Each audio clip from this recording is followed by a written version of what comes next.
How about our other recruit? Gotta put a little coffee in them, but he should be good.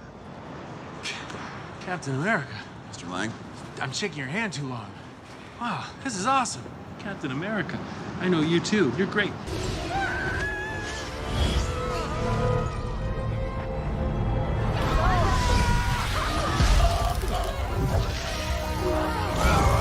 If you won't let us go, just let us die.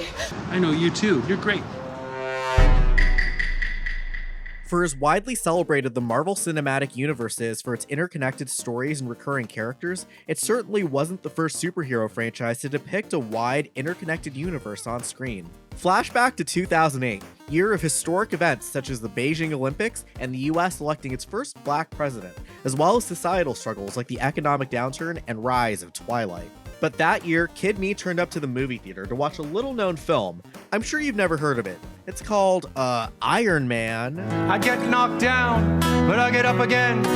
Never gonna keep me down. Iron Man on its own was a solid superhero film and made the Marvel Comics character into a household name, but at the end of the film was a door to a world that we barely just scratched the surface of. You think you're the only superhero in the world? Who the hell are you? Mr. Stark, you become part of a bigger universe. You just don't know it yet. And that, folks, was the start of the first expansive on-screen superhero universe. Except it wasn't.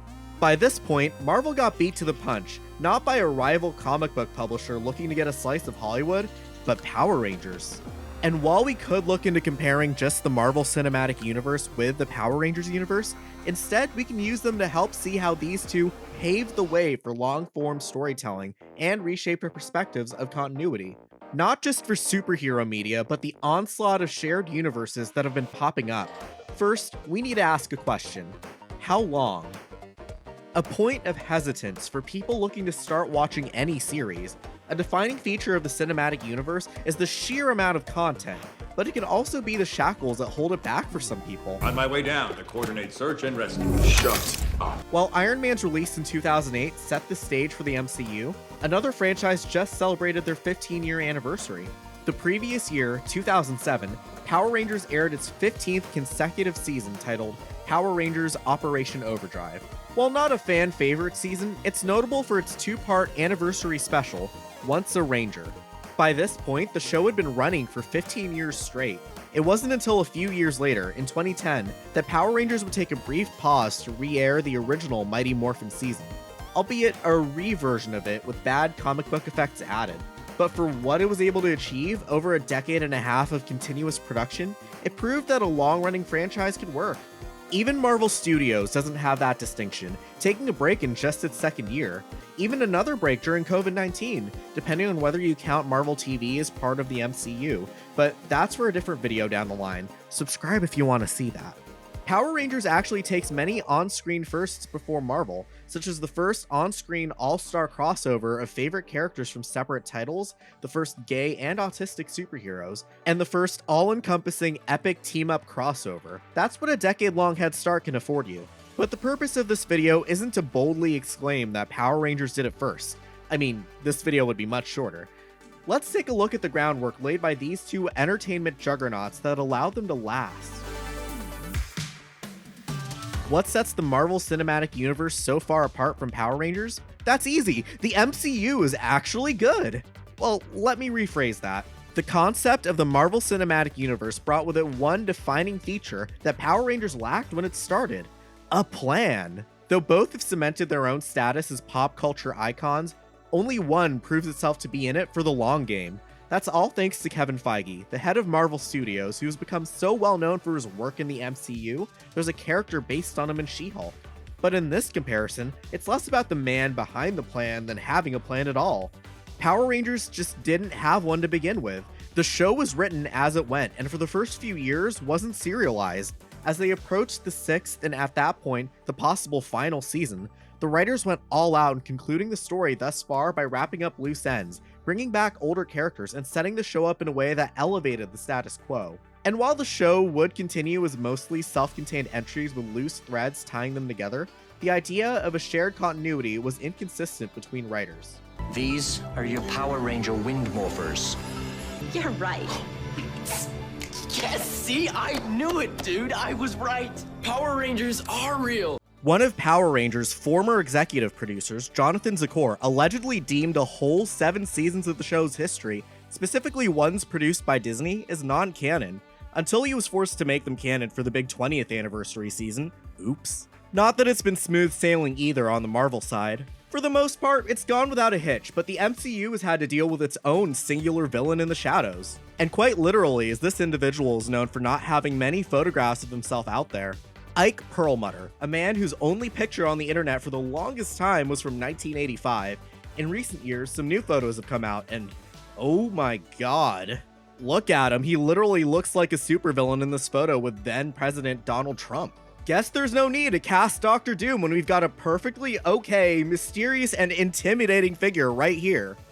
Why are they standing in the dark like that? Welcome to level 7. Sorry, that corner was really dark and I couldn't help myself. I think there's a bulb out. Perlmutter has kind of been this boogeyman, figuratively and literally, hiding under Kevin Feige's bed. Hey, you asleep yet? No. Just checking. Perlmutter, allegedly, commented on the decision to recast Terrence Howard as War Machine with Don Cheadle, saying that no one would notice because black people look the same. This comes from a Vanity Fair article that, if anything, can make you guess what goes on behind the scenes regarding all this if the one thing out in the public is this bad. Needless to say, imagine being in Kevin Feige's shoes with that looming over your head. On top of being the reason that Black Panther and Captain Marvel weren't made until much later, here's a Vulture article on it showing a leaked email from ol' Ike. He also contributed to the MCU's most confusing bit of continuity yet. Marvel Television. No, I don't mean shows like WandaVision, a few years older. Shows like Agents of S.H.I.E.L.D., Daredevil, Jessica Jones, Agent Carter, and much more. Touted in both advertising and in show to be canon to the then film-only Marvel Cinematic Universe. Except that relationship appeared to be one way, with one reason thrown out being the disparate production schedules. But in 2015, Kevin Feige and Marvel Studios separated from Ike Perlmutter's Marvel Entertainment and became a subsidiary of Walt Disney Studios, with Feige answering directly to then chairman Alan Horn. Probably the biggest and baddest middle finger you could ever give to a boss, but it did have a bit of a downside. Around this time, Marvel TV was producing shows that, for the most part, were treated publicly as part of the universe, despite a crossover from TV into film had yet to happen.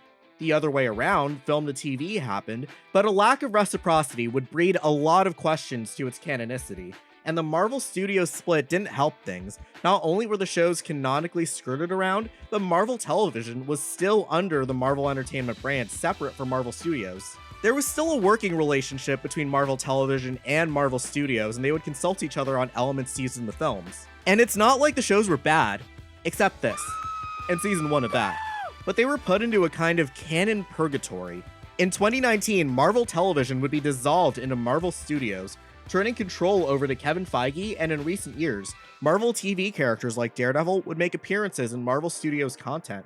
But despite the same actors reprising these roles, skepticism and debate on if the shows are in-universe are still rife in the Marvel fan community. Don't forget, this whole topic's a future video, and I've already got the thumbnail for it.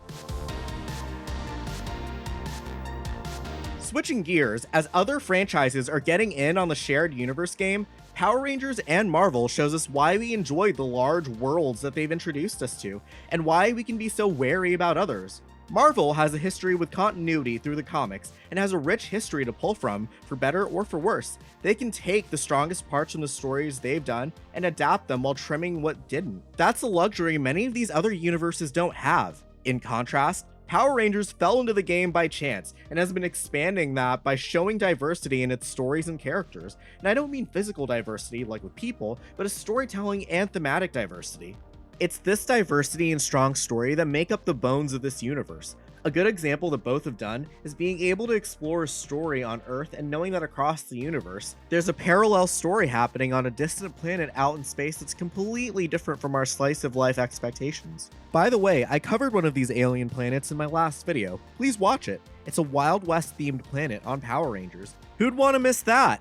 You could break it down in whichever ways you like. With Marvel, you get different types of movies, heist films with Ant-Man, sci-fi with Guardians of the Galaxy. Hawkeye of all Marvel heroes scratched that Christmas itch last year when it came out. Take Harry Potter and the Wizarding World, for example. While the Fantastic Beasts films have been very, very disappointing, it's not like them being good would have sold us on a whole universe based around the original series.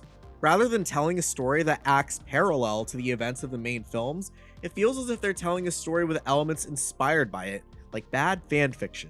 The reasons that Fantastic Beasts isn't so good as a film series, I believe, is different and separate to why it doesn't establish a good shared universe.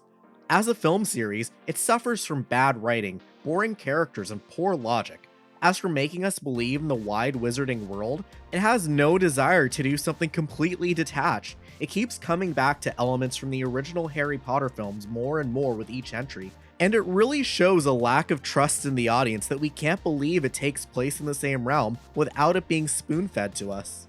And that's the key word, trust, but trust doesn't necessarily equal quality, and both of those have a special relationship.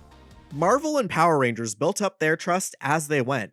It took them both around the same time, 4 years, to do their first major crossovers. Both achieved their respective amounts of quality to gain the trust of their audience. When trying to sell a world to people, you need to give them a reason to care.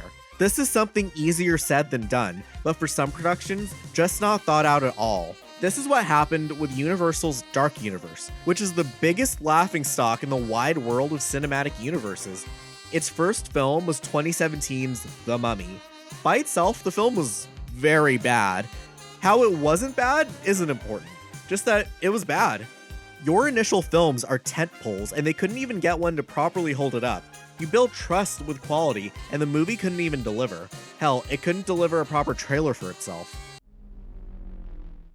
No!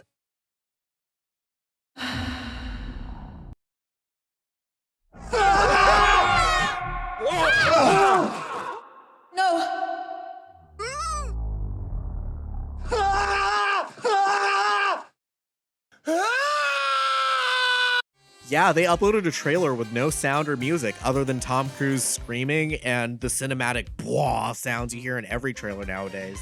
There was already little hope for it. This didn't help.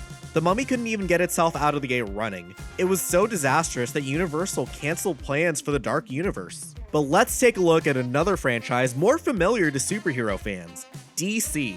What's DC got? Potential. What do? Soiled it! Let me explain how. Remember how I mentioned that Marvel had a plan? Well, DC did too. It's just a plan that sucked. No use pointing fingers and blaming someone, because what we got was what we got, and it had a long-lasting effect on the franchise to this day. So where did it all start? Man of Steel released in 2013, a film that I personally found quite mid, maybe just below mid. I'm personally not a huge Superman fan in the first place, but a much more interesting story could have been written that wasn't so keen on the Christ imagery and taking itself so seriously. Choose wisely. I chose this one. How did you know? Well, I kind of figured the coffee mug that says Jesus. I mean... oh, right, yeah, right. Pretty obvious. Not that I'm all in on the campy Marvel tone bandwagon, but for its first outing, the way the film was written tonally restricts what could be done. Growing up with the DCEU, there are plenty of fun moments that I loved seeing that I personally had such a hard time visualizing what could happen down the line for the DCEU, which in turn sets back that trust that I've been talking about. It's one thing for trust to be poorly established, but it's another thing to immediately dive into a world where we've only just dipped our toes into. The second film was Batman vs. Superman: Dawn of Justice. What? No standalone Batman film for this iteration of the character? Them jumping into the crossover before we've gotten to know such a huge character was such a violation of what little faith the audience put in. It's something that Marvel has earned the right to do, because we as an audience know they'll deliver.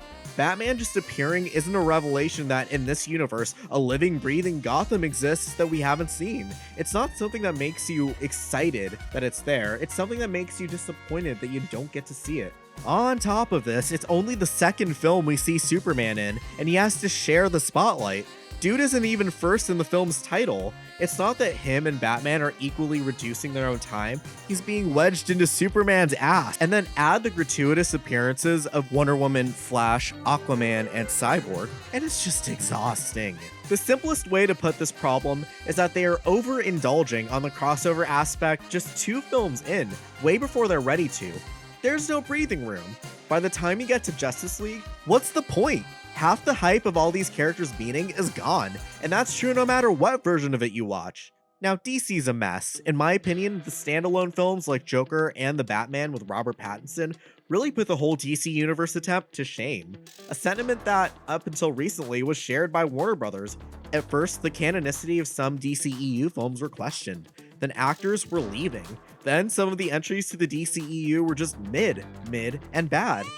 James Gunn recently took the reins with DC and is now spearheading it with his vision, something that he earned as his rendition of Suicide Squad, the Suicide Squad, was actually good, and so was its spin-off series, Peacemaker, starring John Cena. 冰淇淋，我很喜欢冰淇淋。 Said series even poked fun at the interconnectivity being meaningless. You're late, you fucking dickheads. Go fuck another fish, asshole. I'm so fucking sick of that rumor. It's not a rumor. Fuck you, Barry. But things seem to be improving. Black Adam came out, and while it wasn't a perfect film, it built itself up quite well, and by the end, spoilers by the way, you really felt like it earned the post-credits cameo from Superman. Oh, never mind. That leads us back with our 2 biggest universes, circling back to Marvel and Power Rangers. Both of them, unlike others, are still going, albeit flawed. One franchise struggling to shake off a veneer of its former self, unable to resist catering to nostalgia. All of this detailed in the video that I made that you can find right here. The other experiencing a dramatic decline in quality as it balloons even larger. Narratives that fall flat for a multitude of possible reasons, formula, poor writing, bizarre choices, and the added pressure of being the largest one to look up to. So far, no multimedia universe is perfect, but maybe we can learn from each of our own flaws and strengths. Bad material doesn't necessarily kill a universe, and good material doesn't necessarily mean long-term success for it. For better or for worse, it's part of the world built. It's both a flaw and a feature. But if there's one thing we can take out of this, it's that Power Rangers did it before Marvel. Thanks for watching. Please subscribe, like, and leave a comment. Tell me what changes you would make to improve a long-running universe, be it the MCU, Power Rangers, DC, or whatever. I also stream frequently on Twitch, and we can talk about that topic there. You can find links for my Twitch as well as my Discord and Twitter in the description.